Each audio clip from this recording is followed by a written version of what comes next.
Hi and welcome to On the Record, your playbook for tapping India.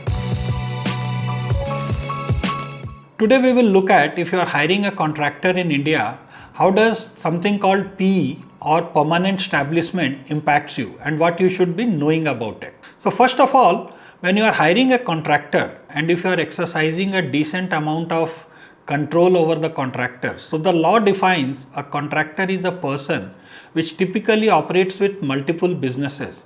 So if you have somebody who is working for you full time and if you control the way how they should work, when they should work and what the deliverable timelines are, it is termed that you are having a permanent establishment in India because you are controlling various aspects of contractor deliverables. It's not truly an independent contractor which is working more in a deliverable fashion. You give them a fixed scope and they deliver it and you don't track or control anything else, which is typically not the case when you have somebody working full time and exclusively for you. Even if you don't do so much detail, the chances the way it is viewed could lead you to having a permanent establishment in India. Now what is permanent establishment or PE? So when it is identified that you have a PE in India, you are liable to pay taxes on your global profits in India.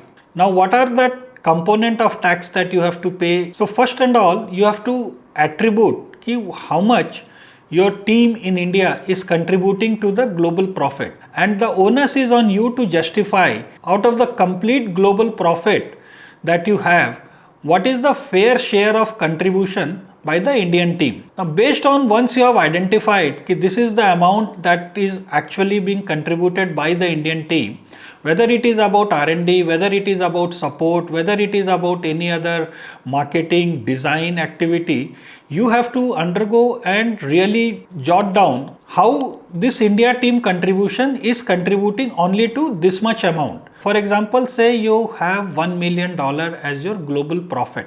Say you have 10 people team across the globe, out of which one person is operating out of India. So in a very simplified manner, I can say that the Indian team is contributing to 1/10, which is a $100,000 profit for you. In that case, you will be ending up paying a tax on $100,000 in India.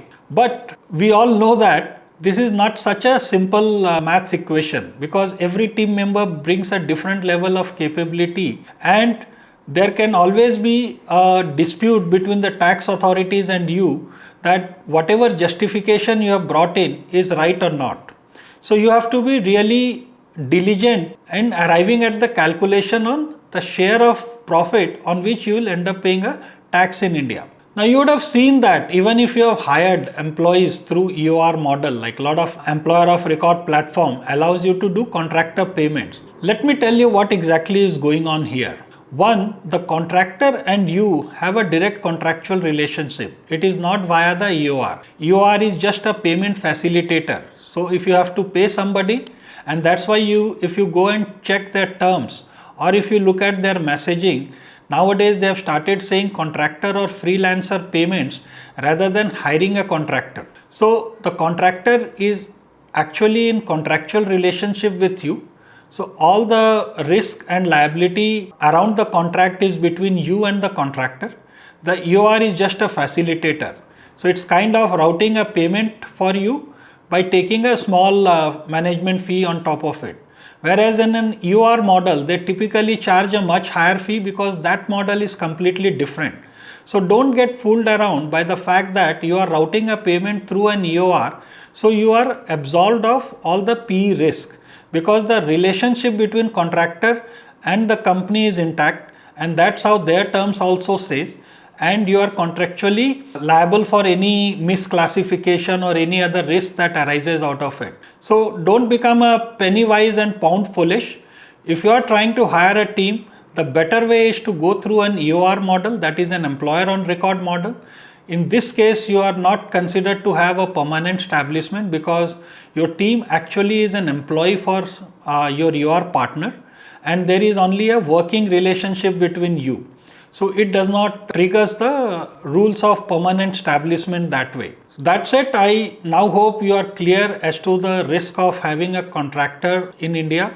directly. Permanent establishment is actually a big thing, and it is about your entire global profits, like the fair share of India that you have to end up paying a tax here. It is a very complex subject.